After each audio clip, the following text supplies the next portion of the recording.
Welcome back to the shop, everybody. Nathan Wilson, Driving Dreams Restoration, Central Florida. I'm trying to make a bunch of videos real quick before this car leaves today. Talk about some of the different things that I do. So here is one thing is this motor. I've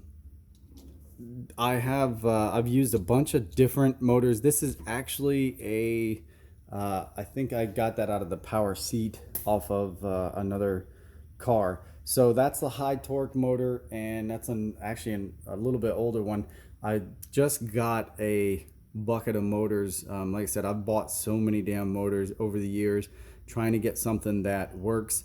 So I think I got the motors that I just got. I may have gotten enough of them to produce and sell some of these. I've had my buddies CNC this top plate, and so I should be able to put together some kits maybe and sell them.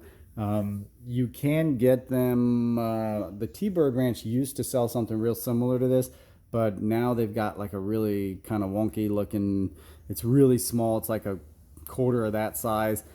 I guess it's high torque. I don't know. So anyway, always a good idea to replace this motor with something beefier. The original ones were really weak, and then that's why you see the flaps, really struggling to go up, people going out there and helping them and stuff like that. So this will eliminate that problem. Another interesting thing that I do maybe could help you guys. I don't know if you can see that in there, but this is normally like a rubber bushing, this weird little steel plate thing that goes in there between the two, where the motor connects to this gear housing, and that it fails a lot actually, and it also jams up in there, like it starts to tear and then it gets jammed up, and then your flap won't open up. So these are what do you call them, ferrules, or like the little bushings that go inside of copper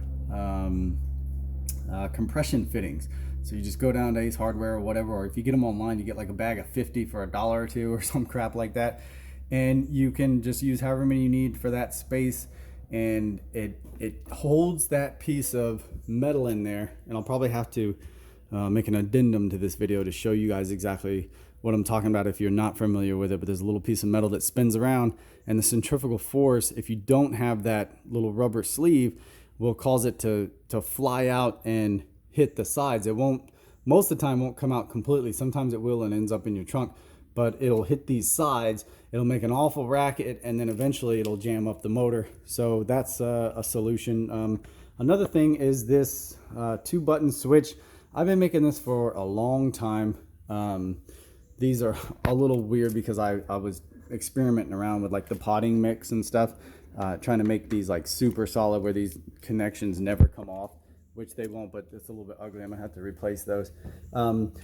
But so this replaces the rotary switch deal here that used to be right here with all the wires coming off of it, and that is probably 70% of the issues with these tops comes from that upper back panel limit switch, which normally mounts right here. So this little 2-button switch that I've been making for years and years has solved the problem 100%. So obviously a lot of people have been asking me about my relay boxes and the motors and the wiper motors that I do, the electric wiper motors, door lock kits, all that stuff. Everybody's, for years have been asking me if I can, make some kits to sell and things like that. So kind of in the process of that. It's just hard because I'm always, working, man, always restoring these cars, doing what I love. But I am in the process of it. So what I've done here actually is I've redesigned this, and I may try to put some of the images in the video. I've got Joe Man from the Bloodshed up in Texas.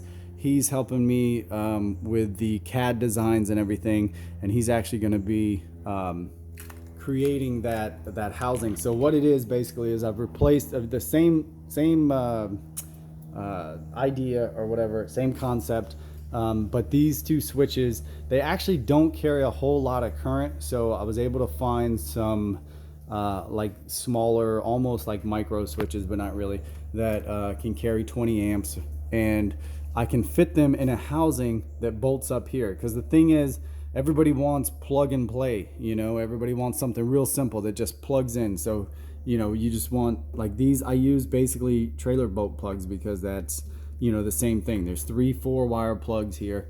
So they want to be able to just plug that in. Well, this is pretty damn plug and play, but you know, I have these mounts, and so you mount them and they are adjustable.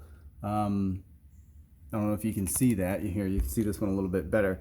So there's a little bit of an adjustment there. So as you mount this here, and then you just kind of work with it, and wherever you want your panel to stop, that's where you adjust this switch so it pushes the button when it gets up to the top. Same with the bottom. You adjust that, get that right. Another thing, not all the cars have this. If you have the time or the skills to basically just drill a hole here, put a nut on both sides, and like a set nut, lock nut here, and then make a stop so that this will, you know, no matter what, like if this were to malfunction or if this didn't hit the thing just right, it's always going to stop. You know, it's like a mechanical stop, so you don't burn anything out or anything like that. Let's see, just trying to share as much as I can with you guys as quickly as I can. Yeah, so the housing here, this will just be all self-contained. It'll actually look like a little hockey puck, real similar to the original upper back panel limit switch, but just much more effective. 100%. Should never ever fail. It's all going to be like potted and sealed and, you know, waterproof and all that stuff. And just plug in with these connections here and you're done. Have the same mounting holes where it'll just mount here. So don't send me a million emails about it. I'll try to get it done as soon as I can. Like I said, things are crazy sometimes. I may be working a deal with Detroit Deviant, my buddy James over there, get some stuff on his website to sell it, because I don't have time for all that type of stuff. But you know, I'm already partnering up with Joseph over there at Bloodshed to kind of do some of this stuff and get some things out for you guys. So sorry if that was long-winded. Just wanted to, like I said, share some ideas with you guys before I get rid of this car today. Hope it helped. If it did, you guys, you know, like you said, I try to remember. My wife's always like, you didn't remember to say anything. If any of my videos ever help you guys, please donate to my wife's animal rescue. It's Camp Figwig. You can go to paypal.me/Camp Figwig, I believe, and help the animals. Thanks, guys. See you next time.